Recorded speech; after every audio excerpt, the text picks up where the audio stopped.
Welcome back. The Federal High Court in Abuja has convicted Nnamdi Kanu, the leader of the proscribed indigenous people of Biafra, IPOB, on all 7 counts of terrorism charges. Justice James Omotosho ruled that Kanu's broadcast and sit-at-home orders incited violence and constituted acts of terrorism. The court found Kanu guilty of issuing violent threats and sit-at-home orders inciting attacks on security forces belonging to proscribed organization IPOB and ESN and using broadcasts to encourage insurrection. But just before judgment was delivered, there was a mild drama in court and Nnamdi Kanu had to be taken out of court. You are the one running their case for them. Let them show me that the prosecution, show me where it says you can waive my right to family meeting address. And I'll sit down. You have the right to appeal after... No, my lord. This is a perversion of the cause of justice. This is not law. It is not law. Can you excuse me? Justice actually mean? Well, joining us today for this discussion, we do have Executive Director of Lead Network Africa, Chukwuma Okenwa, who joins us. And he's been following this case right from time immemorial, as far as I can remember. We also have National Legal Adviser, the Legal Adviser Committee for the Defense of Human Rights, CDHR. He joins us as well. Henry Ekine, thank you so much for being here, gentlemen. The country right now is drilling from the fact that judgment has been served. But I think the biggest question that I've asked while we started the show this morning, and I'm going to go straight to you, Chukwuma, is what will true justice actually mean in this case? Looking at the fact that we've seen what happened during those announcements in the Southeast, and you also have talked about it here on the program, and now we've seen a final judgment. So what could true justice, what could it have, meant? Chukwuma, you can go on, please. Okay, yeah, sorry, at some point the network went off. Yeah, please, the last set of lines you say. Yeah, please. I just asked, what would true justice mean? What could it have meant in this case? And maybe to also give us a reaction of those in the South. In all, yeah, can you hear me? Okay. So All right, we seem to have a little network connectivity issues. In all sense of it, true justice. Oh dear. Ooh, okay. All right. A little back and forth connected. But let's go to Henry, who's here with us as well. Henry, I'm sure you followed this case in totality, especially from yesterday. So let's get your reactions to the judgment that was indeed served yesterday. Yes. We've been on this matter for a while. I'm following on even in the different courts that the matter had come, and then the previous positions of the court in terms of orders relating to bail, and even the decision that had got to the point of exculpating him of some of those counts. And until yesterday, it's been a long ride, no doubt. It's been a long trial. It wasn't unexpected because the allegations are, in my view, legally, offenses that needed to be dispassionately and diligently considered, and then in presenting such credible and weighty evidence in matters as this would take some time. I've had to talk to people that sometimes when you complain that matters stay long in court, it will depend on the nature of the matter and even the procedure in that jurisdiction in entertaining certain matters. So this particular proceeding that had gone on this trial, treason, terrorism, and all of the other charges that had been leveled against Nnamdi Kanu, and through the course until yesterday, it's been a long trial indeed. But to say about justice, I heard you when you asked my colleague the question whether justice has been served, or in what way that justice may be considered to be served. Apparently, justice isn't just in one direction. We've always said that justice to the society is important. Justice to the accused person, in this case, Nnamdi Kanu, the defendant, is important. And justice to the state, in this case, the complainant, is important. And then looking at this totally, one would imagine that the balance for me doesn't seem to actually align with the realities of the circumstances in our society. The state in this case may pride itself to have attained justice on the ground that they level certain allegation of terrorism against the defendant, the suspect, and then may pride also to have established the case as held by the court. But the question we would ask is how much of justice will the people, society, and society here may not be the entire Nigerian society, but particularly the segment of the Nigerian society, the Southeast, and then those who subscribe to the movement that Nnamdi Kanu is alleged to have led, the Biafra movement, and then the agitation for self-determination. Will it be justice to them? Absolutely no. And then to Nnamdi Kanu, the defendant, once a judgment is against a defendant in a criminal trial, is certainly perceived by that defendant that justice isn't served to him. So considering all of this, the justification may be a different thing, a different argument that, of course, analysts may, from different leanings, hold different views. But in my view, I think we have a lot of talking points and discussions, not just today, but even for the days to come, perhaps until even the expected appeal and until it gets to the end of the decision by the Supreme Court. I would imagine that they should get to. I'll still come back to you to look at some issues of concern, especially with the idea of delivering a judgment before he's taking his written address and the legality or otherwise. But let's come to Mr. Okenwa. Mr. Okenwa, what is the general reaction? And, from the southeastern part of Nigeria, what are the Igbo people saying about Mazi Nnamdi Kanu's, the judgment that's been given to him by the court?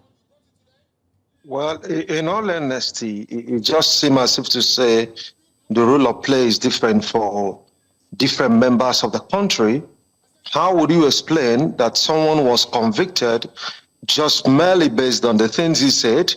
Why visibly we've seen the government negotiating with armed wielding terrorists, renowned ones who had, direct attacks, killing our servicemen, compared to like someone who was in a faraway country broadcasting, and that was strong enough to the justice to establish a causation. I mean, that is weak. Even when you want to look at it from an empirical standpoint, like academically, which of course the work of a judge is at most, empirical. It's evidence-based. And so like in the scholarly field, there's a difference between causality and correlation. Correlation does not always translate to causality. That's when you want to establish the cause of a thing. Yes, he made a broadcast, and then some things happened in the Southeast. What is actually empirical evidence to associate that by the virtue of the things he said, this led to this? Now, let me now come to it. For instance, if like in the case of when JAMB, there was problem with, the JAMB results in the Southeast and some other parts of the country, and we saw a JAMB student who went to hang himself, right? It would be weak to actually say that the only reason and the causation why the student hanged himself is because maybe the result was compromised. Otherwise, if that is the case, everyone else would have also taken the same path. There will also be like a kind of some other issues going on with the life of that young child that was undiscovered, and by the virtue of this automatically become all linked up with it. We know there have been that rising spate of insecurity across the country, and we've also had like a former president of the country who like never wanted to like accept an outcome of election, and by the virtue of his statements, lots of lives and mayhem was carried out. The question would be, why wasn't he convicted of terrorism? Why do we have a nation where confirmed terrorists are christened as bandits, wheels people who are agitating for fairness, for equity? When you look at Mazi Nnamdi Kanu and the way he argues his case, you will agree with me that he's sound. He knows the law. And I can tell you that no justice in Nigeria who knows the law well can fault him word for word for the things that clearly are his position. You may only just want to discharge it as he's overreacting. It's not overreaction, because detaining someone for all of this way what would you expect like somebody who on his own took up a responsibility to present issues of social injustice? Meanwhile, in that same Nigeria, I've also seen those who felt there's inequity, right? There's unfairness, there's injustice. We've had the likes of Sunday Igboho. How were their cases handled? And now we have a Gumi going about, saying, well, you don't have to handle these guys. You have to get into negotiation with terrorists and nothing is happening. We see clearly the terrorists ignore them. And when you see freedom fighters, you Christian them as terrorists. It doesn't make any sense. Having that said that, one of the things we must understand is that when it comes to like agitations, which are political, we must understand that violence, even though individuals, except government, is only expected to have that monopoly of violence. But you cannot take away violence from any meaningful things that has to do with protecting one's interest, including politics, including democracy. Not just in Nigeria. In the course of that, in the human beings, when conflicts arises of interest, there's bound to be like one or two that comes up, and that is where the law now comes into like law enforcement agencies to restore order. But to talk about an agitation free entirely of violence, that certainly will not be the case, because violence is an integral component of human existence. So you talk about managing it very much like conflicts. Chukwuma, just a quick follow-up before we move to Henry Ekine. You said Nnamdi Kanu was convicted for mere words he said. And if you look at a similar case in Finland, Samuel Ekpa was convicted for 6 years for similar offenses in the Finnish court. Would you also describe that as a miscarriage of justice? And what you termed mere words. In the court, the evidence was put out before the judge that Kanu allegedly urged followers to burn down Lagos, the audio recordings of that, to set the airport on fire, set government buildings aflame. He also called on his followers to manufacture their own weapons. The prosecution says he threatened to burn shops belonging to those who didn't obey a sit-at-home order. And we saw this. Some of these things were carried out. There are also claims he called for the killing of soldiers, ambushing them, and also setting traps on roads, and also beheading some of these soldiers when they're killed.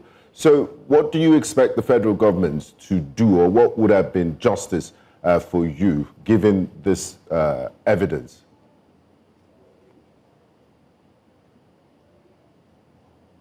Seen an Omoele calling for revolution.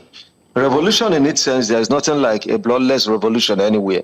In fact, that similarly suggests like an overthrow of an existing government, but nobody has detained him, maybe like charge him for a treasonable felony, right? We understand that in activism, one of the ways you can actually, get the powers that be to listen to you would actually be like to kind of, to use threats when the need arises.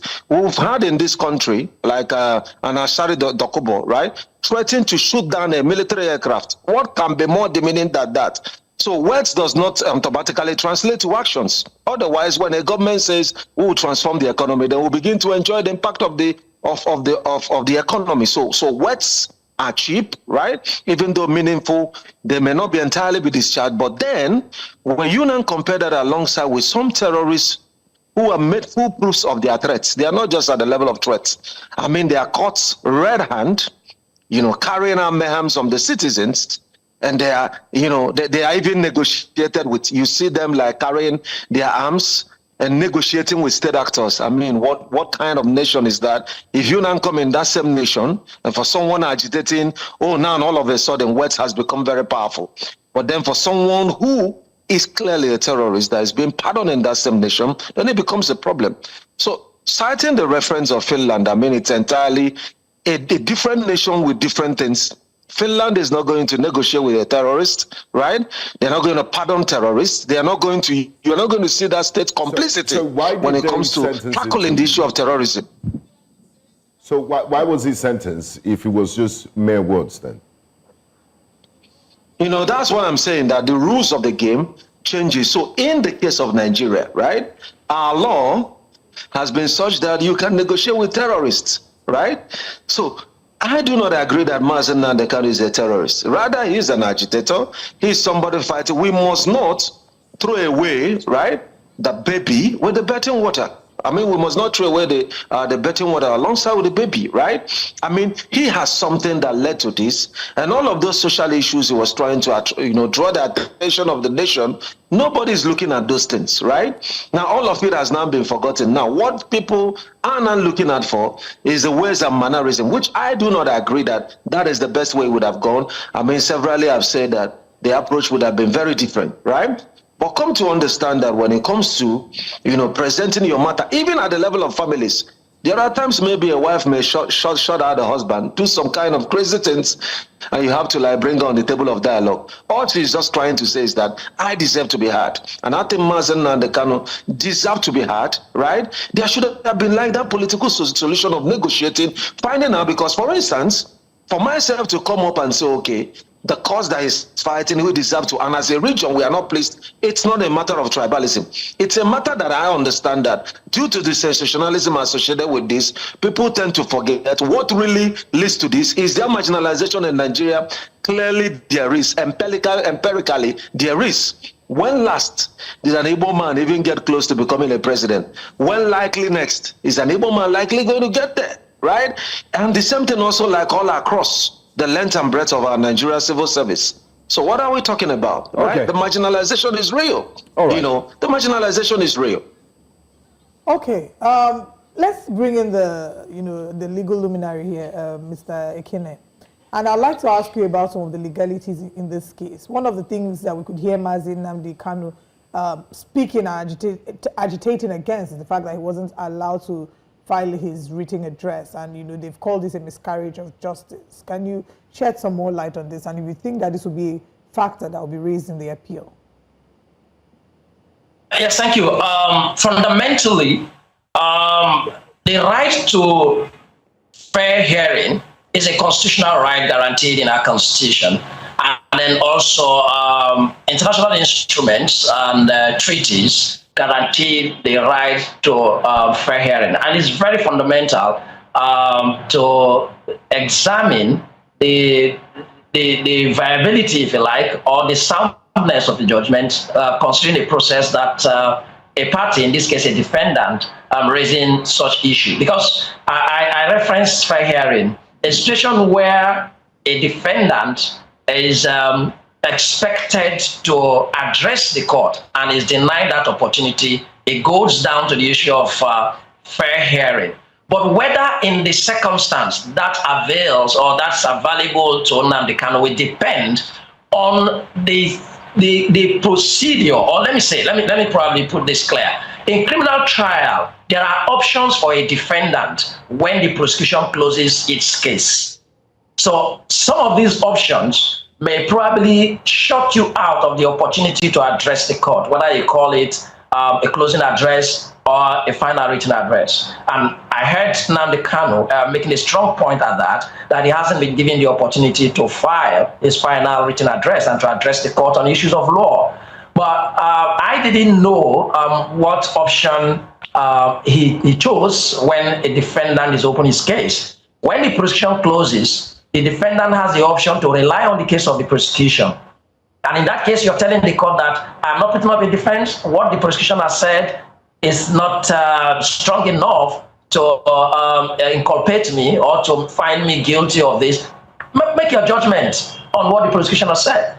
You have an option also to enter a no-case submission. You have an option also to put up a defense strongly and call your witnesses. Now, when do you need or when do you have the right to address the court? Where you elect to put up a defense. And as a defendant, you call witnesses. Your witnesses will be examined by you if you're representing yourself in chief, or if you're represented by a lawyer, same way in chief. The other party will cross-examine your witnesses. And if you have any reason to re-examine, that's the procedure, then you re-examine. At the end of your case as the defendant, when you call witnesses and you did this, you presented evidence, then you will have the right to address the court.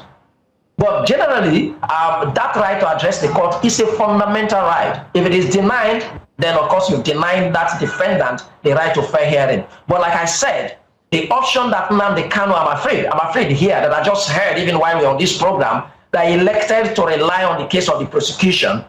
I wonder whether he still had the right to address the courts by way of final written address or final address in any case. But like I said, the other options where he would have had that right, if he was denied that right, then it's a fundamental ground for appeal.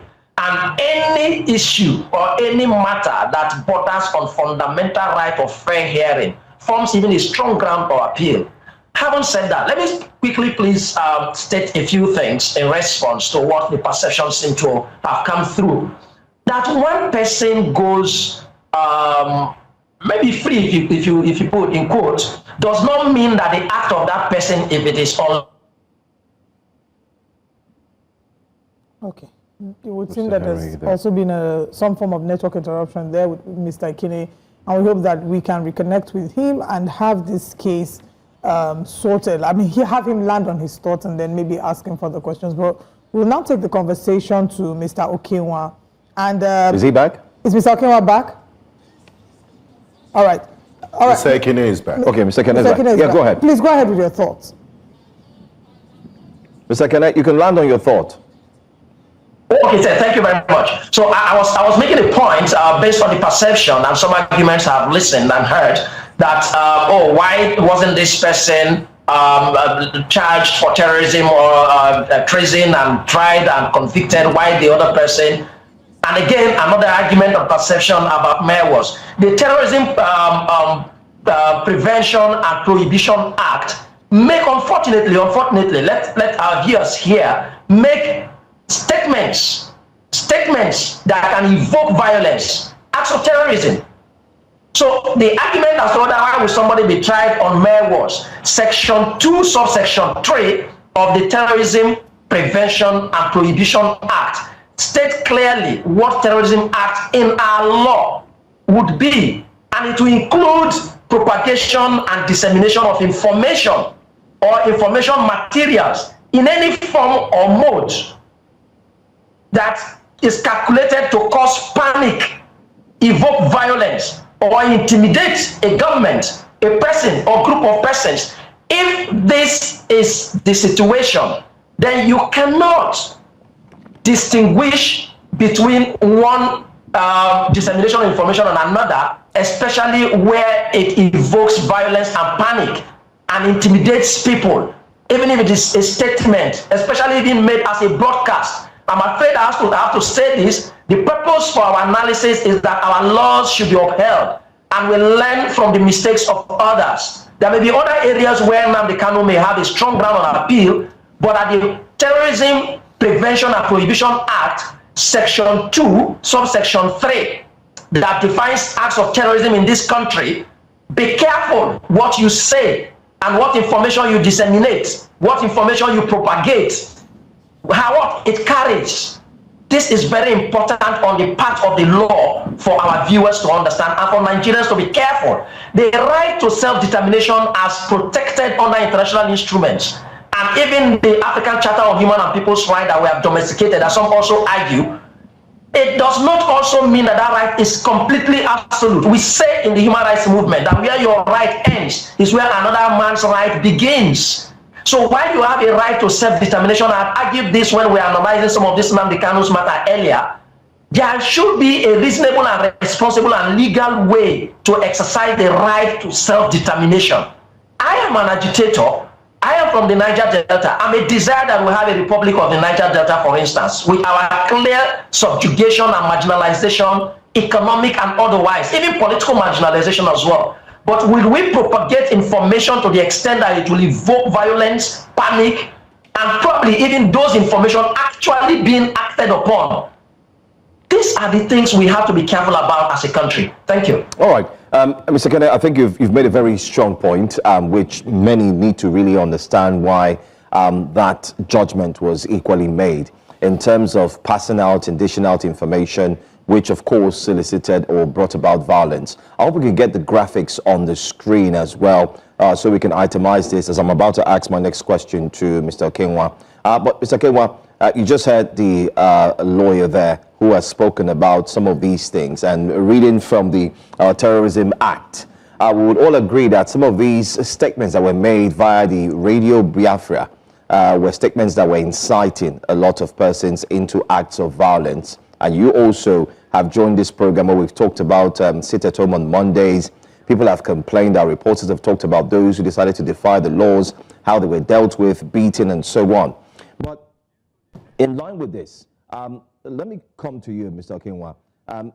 For those who have been agitating, someone had put out a tweet, which we looked at this morning. I just want to take a context out of that tweet, two actually, and I'm hoping we can get that tweet up there on the screen from the chief priest. I'm sure it's someone, he's someone you know as well, a celebrity like they call him.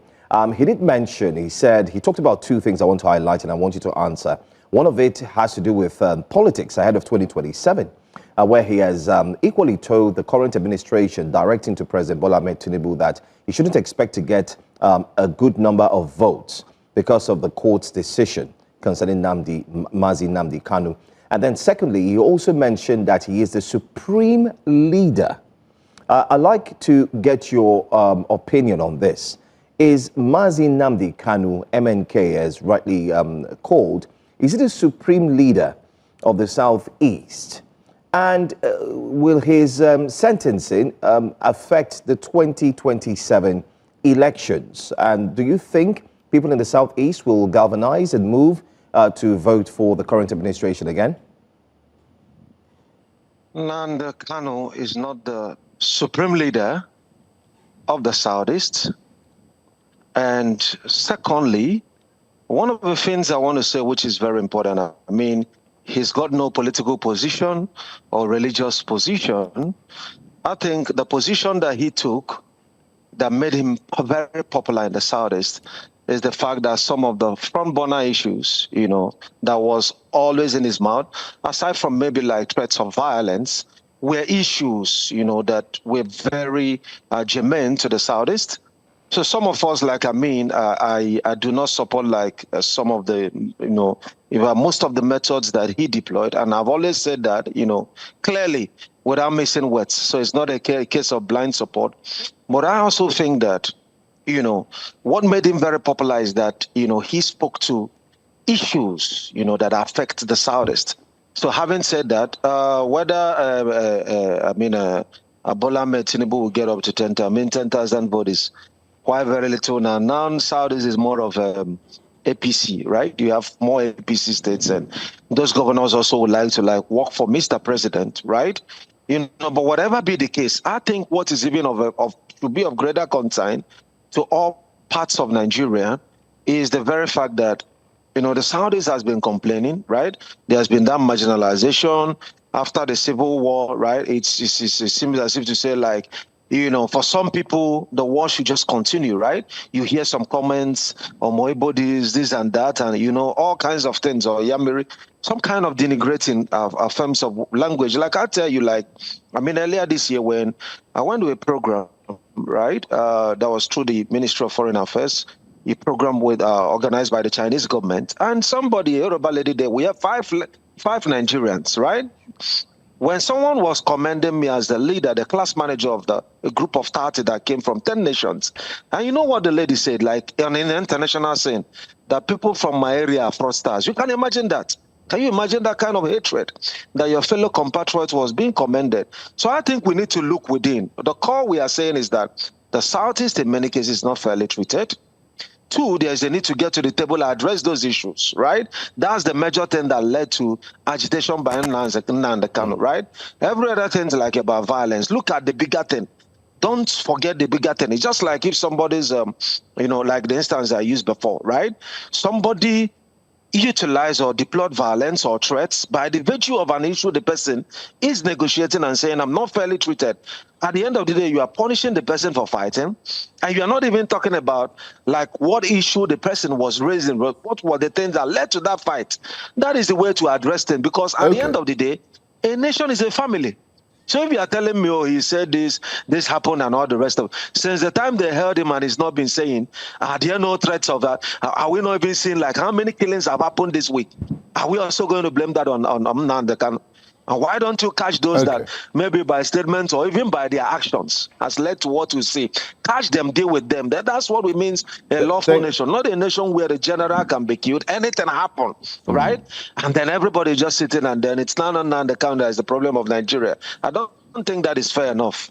Thank you, Chukwuma. I'd like to bring Mr. Ekine into the picture. Let's discuss what the law says. Chukwuma says Nnamdi Kanu's words in the course of our conversation are mere words, and there's no correlation that those words have led to actions. He also said we should focus on the bigger picture of the marginalization of the people from the eastern region of the country.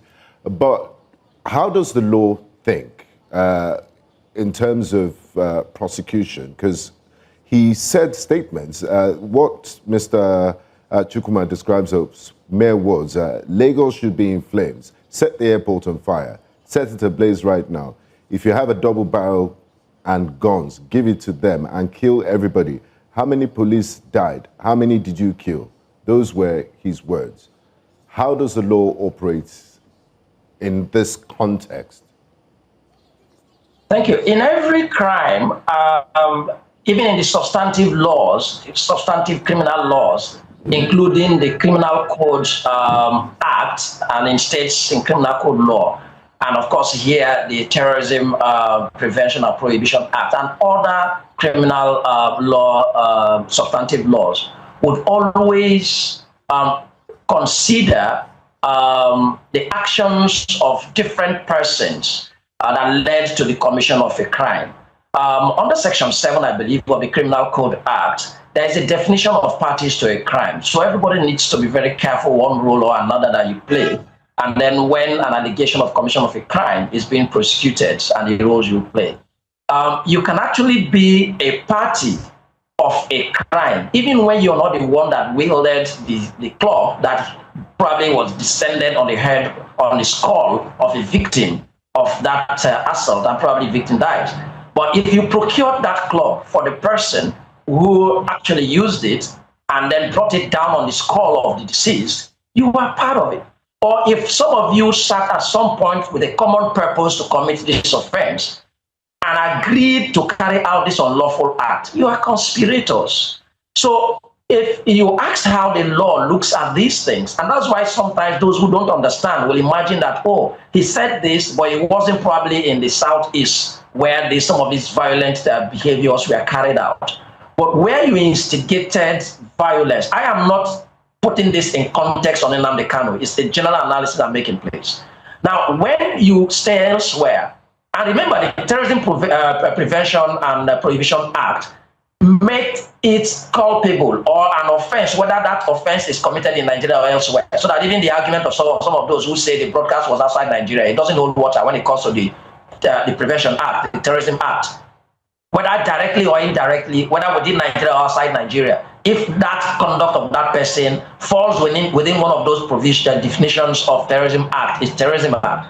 Terrorism is a global menace that is fought based on international instruments. So back to the way the law, the courts look at these laws. So that's the point where, for instance, I am a leader of an organization or a group, whether I intended the actual killing of some individuals, but my followers and adherents, and they reference me, and they come out clean to say they identify with my group and with my philosophy and ideology, which is part of what the Terrorism Act talks about.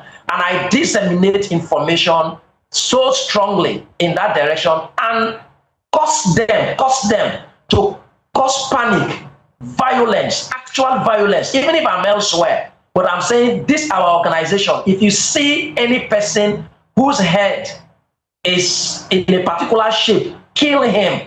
And then there are situations where persons who has that shape of head were being killed by persons who agree that they are members of my organization and they are carrying out that my information. The courts will ask you questions. The court is likely to hold you culpable, you and any of those persons who actually carried out that action. And that was why earlier than this time, Some of us had actually expressed our concern and worries when people were celebrating. At some point, if I even get into public taxis and buses, and then the way a certain radio was being tuned on by people who were so celebrating this radio and the broadcasters in this radio, and the messages that are going on, and it emboldened people across, even beyond the Southeast, even down here in the South. There are people who so religiously subscribe to that without questioning, habitually, without questioning. The man became a charismatic leader of a sort. So for me, I was worried at the time. Again, please, I am not justifying the judgment of Omotosho that it is completely right in all regards. It is appealable, and then it is within the right of the defendant and now the convict to appeal against the judgment in the areas they consider reasonable grounds within the law to appeal against that judgment. Sometimes appeals may not be necessarily about the substance or the merit of the allegation, but even procedure can bring down a judgment if the defendant's counsel considers certain default in. We'll just go on a very short break. We'll come back to continue the conversation with Mr. Okenwa and Mr. Ekine. We're still looking at Nnamdi Kanu, the life sentence judgment meted out to him, the reaction of Ndigbo, the rest of Nigeria, the legality or otherwise of this, and more. And you can be a part of the conversation by dropping your comment in our chat box on YouTube. We'll be right back.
Welcome back to Breakfast Central. We're still x-raying the judgment passed down to Nnamdi Kanu and the reactions that have come thereafter. We're joined this morning by the Executive Director of Lead Network Africa, Chukwuma Okenwa, and the National Legal Adviser, Committee for the Defense of Human Rights, Henry Ekine. Gentlemen, once again, thank you for staying with us on the show. I'll come back to, before I come to Mr. Okenwa, I'd like to ask Mr. Ekine, do you think that having representation would have maybe impacted the way this case would have gone, and that Nnamdi Kanu choosing to represent himself has also maybe led to where we are with this judgment? As much as the Constitution guarantees the right to a defendant to either represent himself, and of course all other legal instruments, to represent himself or be represented by a legal practitioner, yes, is within his choice to so he elects to represent himself. Then again, I would imagine and believe that perhaps his legal team and himself may have considered whatever tact it was that he should stand to defend himself. But I would imagine that perhaps he was getting some legal advice behind the scene. But Not because I'm probably trying to promote the legal profession, but I imagine that in certain cases, especially in criminal matters are entirely different from civil matters. I would have imagined, and I think if I had a way, let a legal practitioner who is experienced in criminal defense and in such capital charge, or if you like, so serious a charge that you're standing trial. It wasn't drama. It's not a joke. It's not activism. Even if I'm an activist as it is now, it's not about activism. It's not about being outspoken. But there is a skill, there is an art in presenting your case before the court. Even if the court is going to pervert justice, even if the court is going to be biased, but make a strong, credible, and if you like, almost an indomitable presentation of your case, and leave the judge to commit some error of fact or law that you may have grounds to appeal. I am not completely saying that Nnamdi Kanu probably didn't consider the chances of his representing himself or being represented by his counsel. But I think I would have preferred a situation where in this kind of charge, terrorism, and also knowing how it's gone through the political, maybe like trial, the way his matter has been, I didn't see the advantage of wanting or electing to defend himself. But that's also not to say that that's the reason the judgment went the way it went. It's about the reliance of the court on the weight of the evidence and, of course, the credibility as the court perceived of the evidence of the prosecution against the defendant. And in this case, as I heard in this discussion on this program, that the defendant elected to rely on the case of the prosecution is a dangerous option for the defense. Relying on the case of the prosecution is a very dangerous option for the defense in any criminal trial. It is even better to enter a no-case submission, where if the ruling is such that the court disagrees with you and then holds that there is a defense, there is a reason for you to defend, of course, you'll be given the opportunity then to defend. But when you elect to rely on the case of the prosecution, I'm still a lawyer and is learning, but I wonder whether you have much opportunity to do otherwise than the way the court would have perceived the case of the prosecution as presented. If the court agrees with the prosecution, then of course you have said that rely on the case of the prosecution. So I think that's my personal view, really. Okay. Let's still talk now, looking at the broader picture of insecurity that has become a top conversation. Yesterday, we saw live the U.S. Congress hearing on Nigeria's state of insecurity. We're going to play a clip from it, and then when we come back, we'll move to you, Mr. Okenwa, and get your reactions to some of the submissions made at the hearing. But let's play this video. Real story here for me, and so the real story here for me is not about Nigeria's intent at the institutional level to persecute people based on faith. Instead, it's really an issue of capacity. The Nigerian government lacks the means to protect communities against groups that kill indiscriminately. It's important to engage deeply and broadly with communities across Nigeria. The U.S. can play a constructive role, but it must avoid selective intervention and address the concerns of all Nigerians across all religions to prevent worsening sectarian divisions. 2, it's important to rethink reactive quick-win actions that may seem beneficial to Nigerians, but could have larger and far-reaching negative impacts. If the Trump administration proceeds with unilateral military action in Nigeria, it could endanger the Christians it aims to protect and worsens divisions along religious lines. 3rd, prioritize security governance to help tackle the violence. The U.S. should reassess its security cooperation with Nigeria. And these are live clips, or some excerpts rather, from the U.S. Congress hearing on Nigeria's state of insecurity. Mr. Okenwa, let's get your thoughts on this. We have another video, I don't know if we have it ready, of Nnamdi Kanu's case being mentioned at the Congress hearing, and you know that was also brought up. But let's get your thoughts, Mr. Okenwa, as to what your concerns are. Do you think that with the U.S. having constantly had conversations about potentially invading Nigeria in the past weeks, that this judgment that has been given to Nnamdi Kanu might in some measure fuel the, the agitations, or might add to the conversation being had outside the country? And I think I'm always not comfortable with the word U.S. invasion of Nigeria. U.S. has clearly stated they want to target the terrorists, right? And I mean, how would that translate to invasion? So if there's any way they could take away the terrorists, those active guys terrorizing the nation, creating visibly the insecurity that we see, then everybody should be happy for that. But beyond that, I mean, one issue that was mentioned yesterday in the U.S. Congress is the fact there was that extraordinary rendition, which has been an issue, whether even the court in Nigeria has that jurisdiction to actually try him, on criminal grounds, considering the mannerism which was brought back to the country. Well, it's left to the appellate court. I'm sure that's the next destination, to really reinterpret this, because if the platform is wrong, then everything placed on it will be wrong. You can't place nothing upon nothing and expect it to stand. Yes, you've said there that you cannot put something up on top of nothing and expect it to stand. Let's also get, Mr. Okenwa, your thoughts about the reaction. Do you think that the Igbo leaders, right, the Igbo leaders, Southeastern leaders, prominent figures in the Southeast have handled or reacted to this matter regarding Nnamdi Kanu in the way that you expected? Or would you say that you expected a different level of reaction or participation? Mr. Okenwa, can you hear us?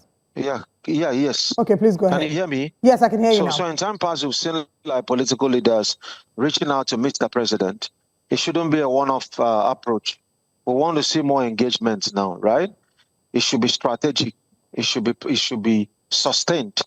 And with that, I'm sure that we are going to achieve results. Now we have 3 states of the Southeast now are APC, right? They could leverage on their alliance with the center to negotiate further. We have more legislators now at the national level in the Southeast from APC.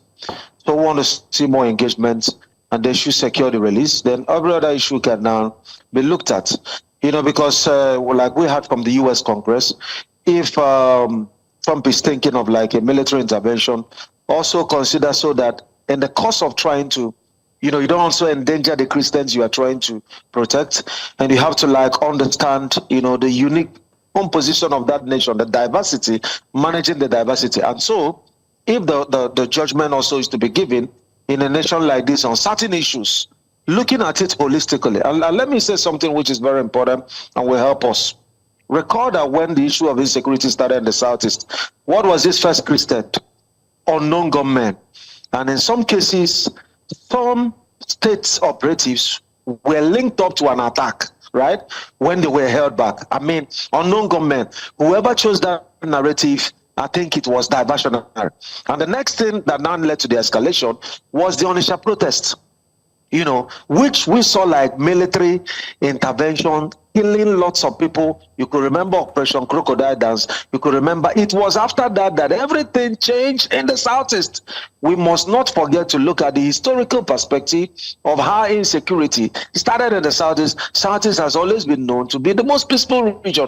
And I can tell you that insecurity in Nigeria and the Southeast was largely created, by some people who feel this region should not be at rest. Linking it up entirely that Nnamdi Kanu is the causation for that, I don't think I would entirely want to agree with that, because we grew up here, we love our people, we understand where he's gone wrong and what he's trying to do. And most importantly, we think that Nigerian government can do better. Look at the bigger issues and not to be looking at, other issues that are associated with the main issue. I'd like to bring Barrister Ekine into the conversation. My question to you is, don't you find it quite ironic and troubling that the United States Congress seems to be of more particular interest in Nigeria's security matters than our own 10th National Assembly? The other day, Senate President Godswill Akpabio said, "Who am I to speak against President Trump?" What sort of message does this send? You could see the hearing, you could hear the testimony from victims of violent extremist groups all the way in the United States, and back home, it's almost as if it's business as usual, not a care in the world. Just yesterday, Mr. President gave the marching order to Bello Matawale Alhaji, the Minister of Defense, that he should move to Kebbi State, and he needs to relocate to Kebbi State to make sure those girls are secured. Are you impressed with that directive also? Yes, thank you. Let me start with what I consider as an exposure of the rather weakness and unfortunate assembly of persons who do not seem to understand what their roles really are in the form of the National Assembly of the Federal Republic of Nigeria. And that was its exposure. It took a congressional hearing of the United States Congress to be discussing matters that affect lives in Nigeria, that even here on this platform, you are there as the anchor with your colleagues, and then my colleague and I are here as analysts, and we're discussing this very sensitive and important issue arising from a congressional hearing in the US. That's, for me, an unfortunate and embarrassing situation in the National Assembly. Even as we speak, not even in pretense, has the National Assembly considered deliberately, specifically for this matter to sit as either a committee of the whole or a particular committee or even in plenary to discuss in real terms these issues, as if they haven't heard, as if life is not important. Rather, we are here and in different sections, some are within us and amongst our citizens. Some Nigerians are arguing for and against genocide or any intentional killings in parts of Nigeria. So, like you may imagine, by putting this question, I think it's quite unfortunate. It's embarrassing to the National Assembly. The president of the Senate, who is the chairman of the National Assembly, together with the Speaker of the House of Representatives, I think they need to cure this embarrassment by immediately, even if right now some persons will, oh, it is late, oh, it's a pretense, it is better that they pretend. And let us rather see the outcome. Convoke a deliberate, conscious, and real, determined conversation at that level that will involve people to discuss it. That's one. Then reference to Nnamdi Kanu's matter at the Congress also shows, for me, again, what the United States is doing in a way, as a political scientist, in a way, deepening their hold of global position as, if you like, demolishing even the bipolar, struggle to say who controls the world to a single power, seemingly police of the world. And they're doing that very nicely.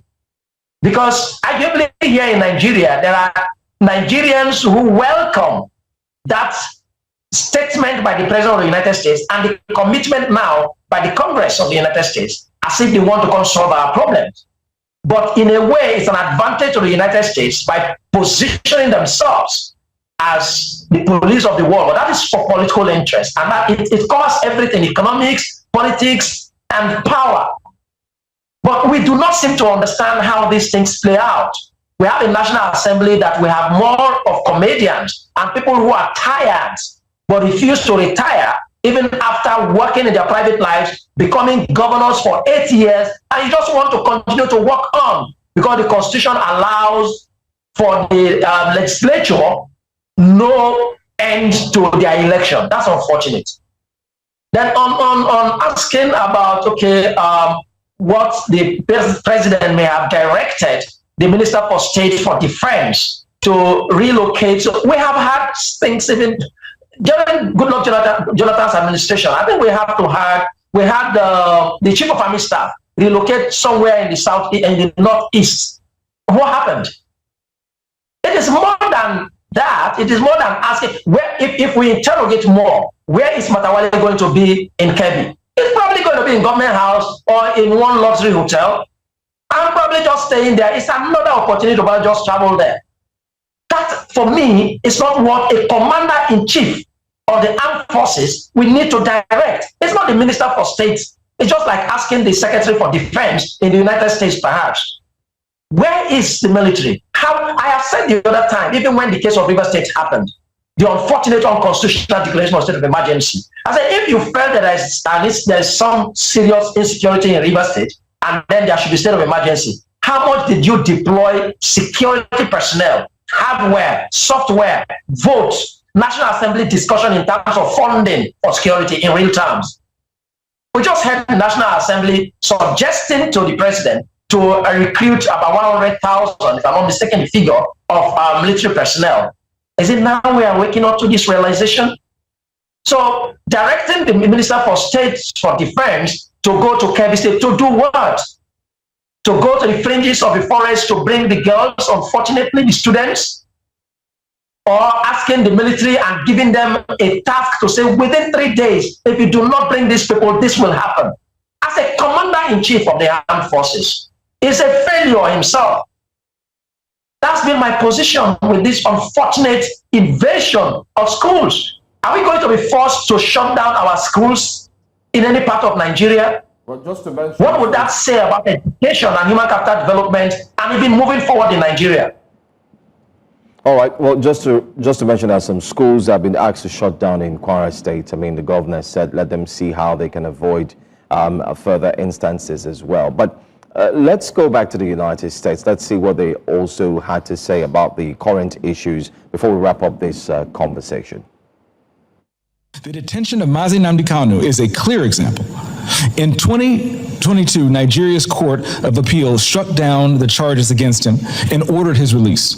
The UN Working Group on Arbitrary Detention has also called for his unconditional release. Yet he remains in solitary confinement, in deteriorating health, and recently had to represent himself in court.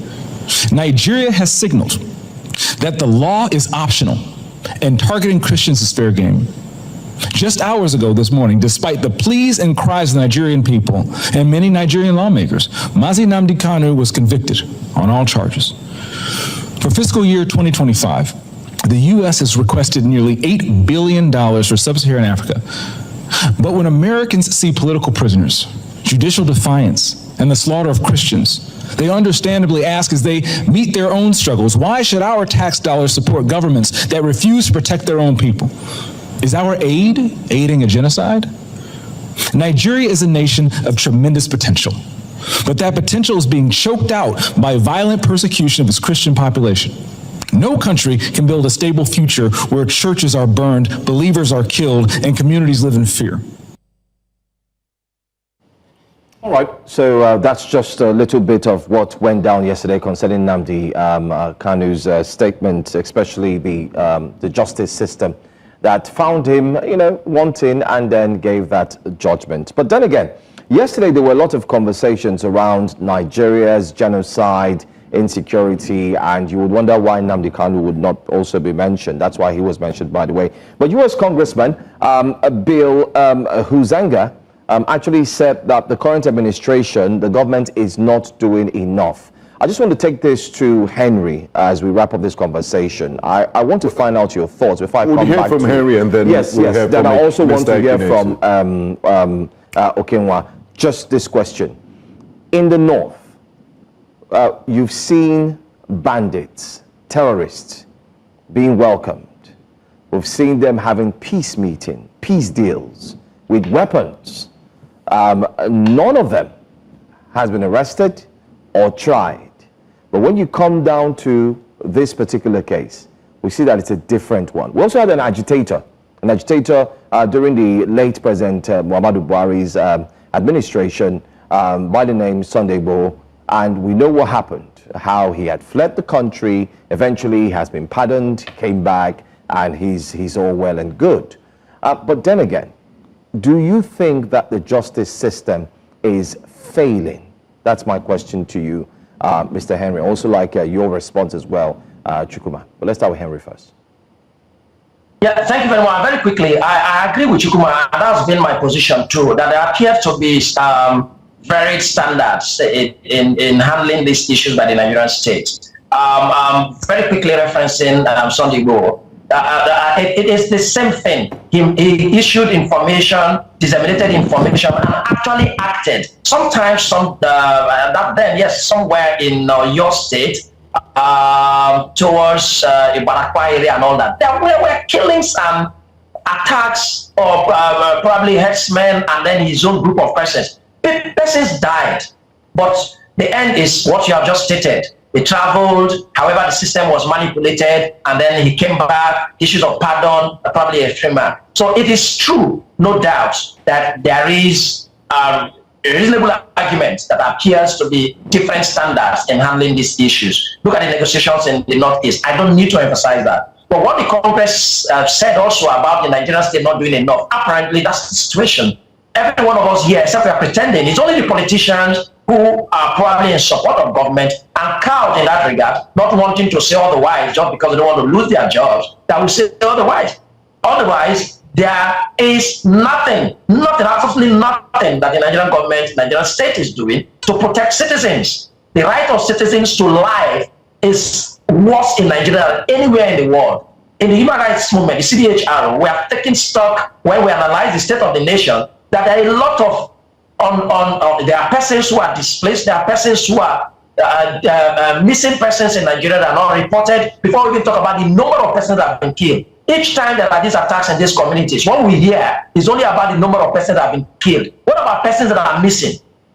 That probably they ran out, probably thinking they are going to get into some safety, but ran into some death and all that, and they are not accounted for. So a lot of all these things, we cannot end this discussion at all if we are to discuss the failure of the Nigerian state with respect to securing citizens. All right. Then again, what can we possibly do? What can we possibly do? I think the Nigerian people, we need to stand up, we need to speak up, we need to continue to engage the state, remind them that the primary responsibility of government is to continue to enhance the security of life and property and enhance our welfare, which they have failed.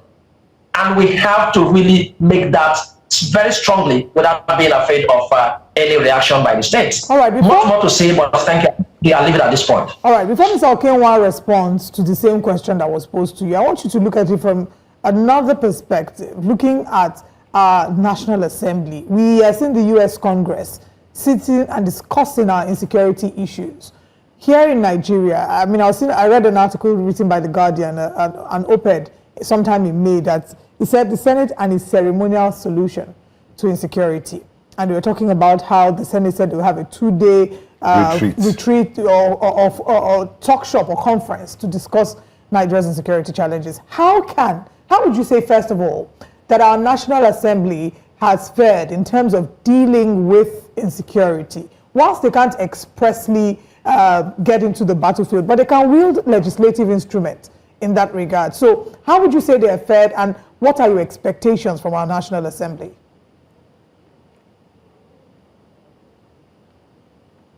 Ms. Okenwa, I posed that question to you. If you can please respond.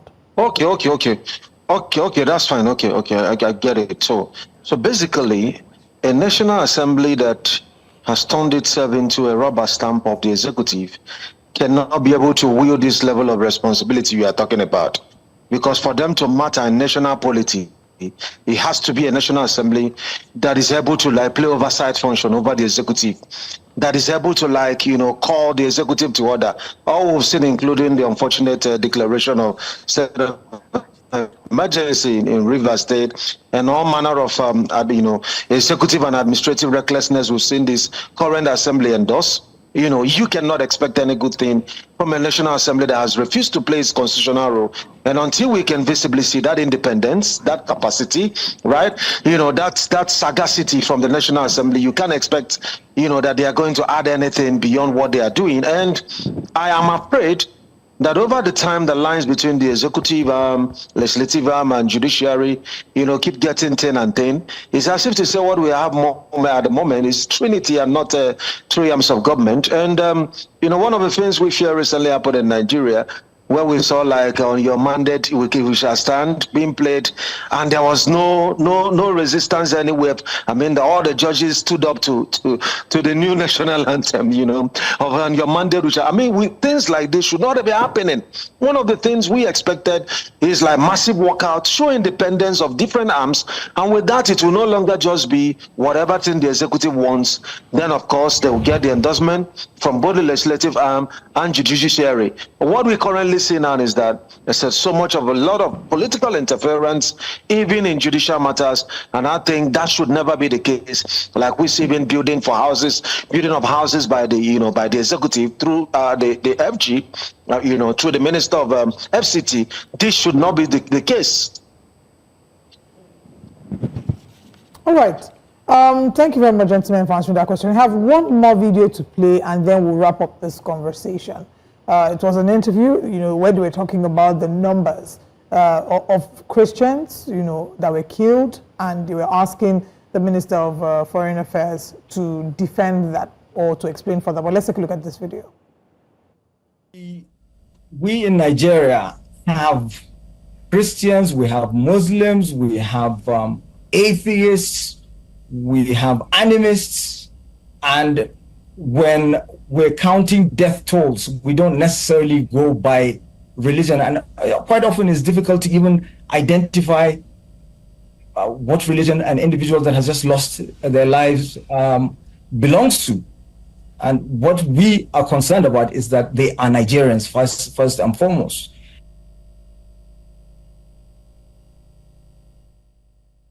I said, the lady and people like her trade in. You dispute the numbers of Christians that have been reported to have been killed, but you have no idea how many Christians have been killed. What we surely can agree on is how many Christian churches have been destroyed. Do you know how many? Yes, I do. Over the last 2 years, there have been 52 churches, depending on which region, again, you are referring to, because there are different regions in Nigeria, and there are, I can give you the figures right here now. So, well, how many since 2009? Since 2009, since the last 5 years, the attacks, not destroyed, attacks on churches, 102. So we're not hiding any figures, you see. It's important to understand this. Same way that there are mosques that are destroyed. I don't even have to mention that. Nigeria is configured in such a way that you have Muslim and Christian populations all across the country. There are, of course, states out of the 36 states that we have that have a high concentration. Barrister Ekine, I see you shaking your head there, and you probably have good reason to. The Nigerian government, ever since President Trump threatened to go guns a-blazing, has been scrambling, ministers and spokespersons. They've been doing media engagements with international media. And the president, commander-in-chief of the armed forces, Federal Republic of Nigeria, is yet to directly face the camera and address Nigerians. Are you satisfied with the government's handling of this unprecedented time when a foreign country is threatening to invade us if we don't get our acts in order? But before you respond, let's go on a very, very quick break, and when we come back, we'll take your thoughts.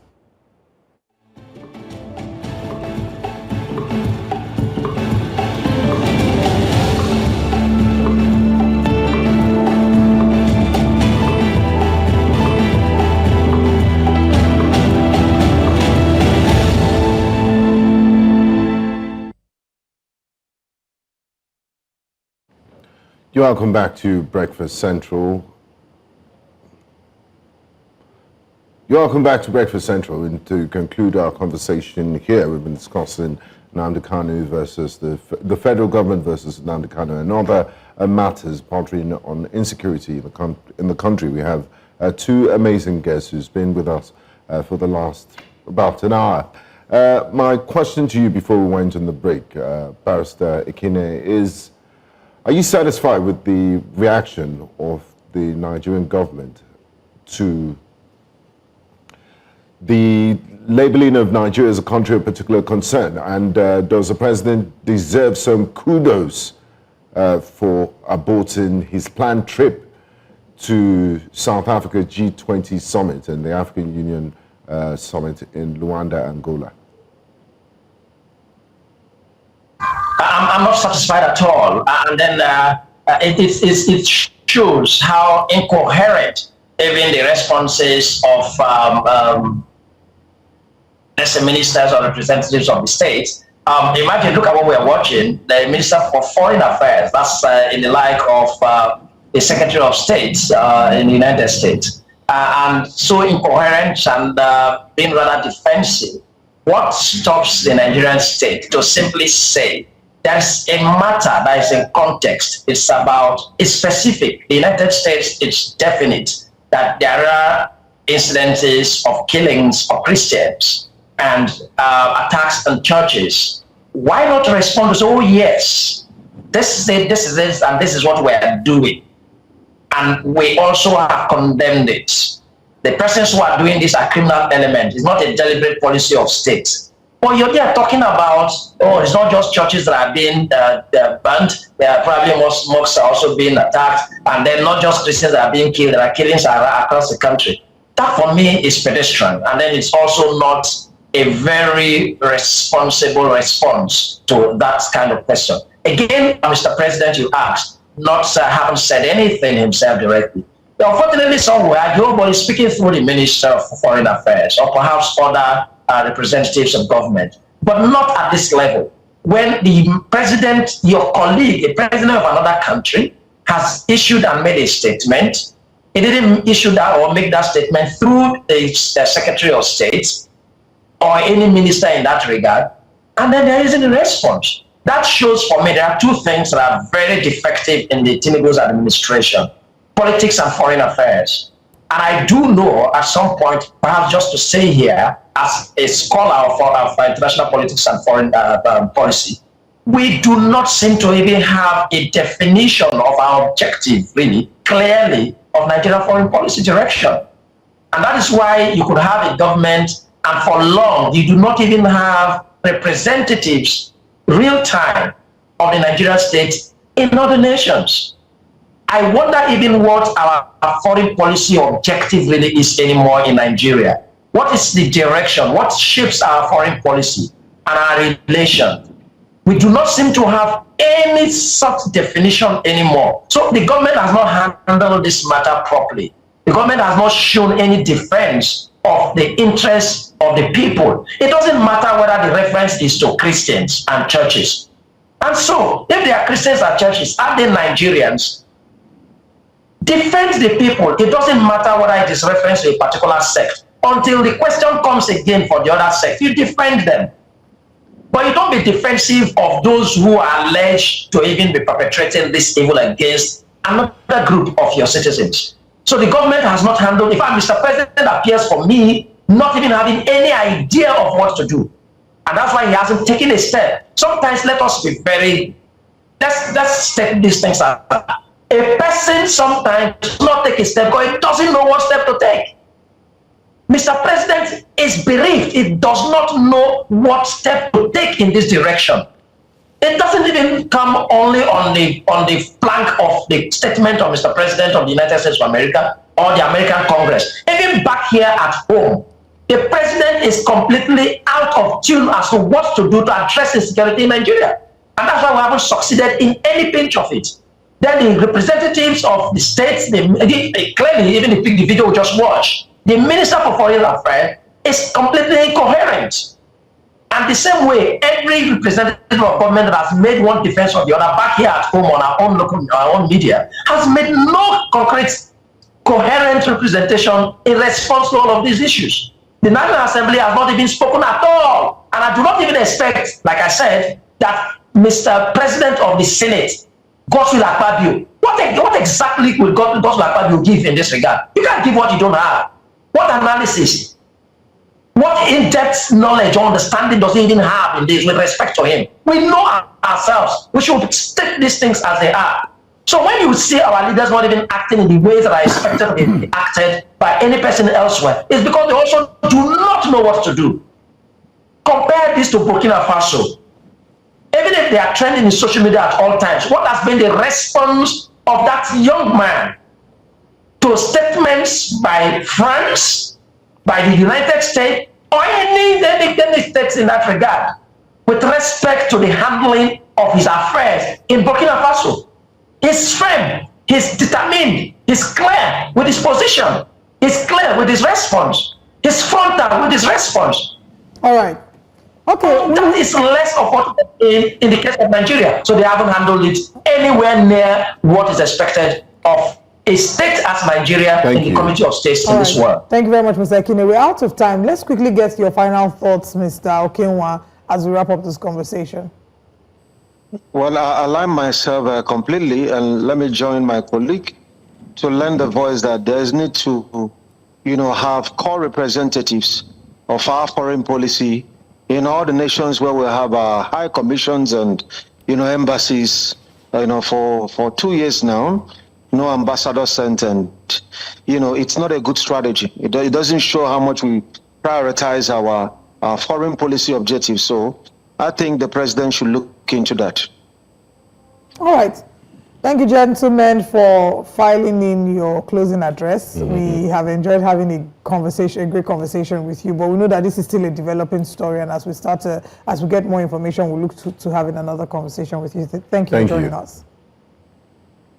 You're welcome. Thank you for having me.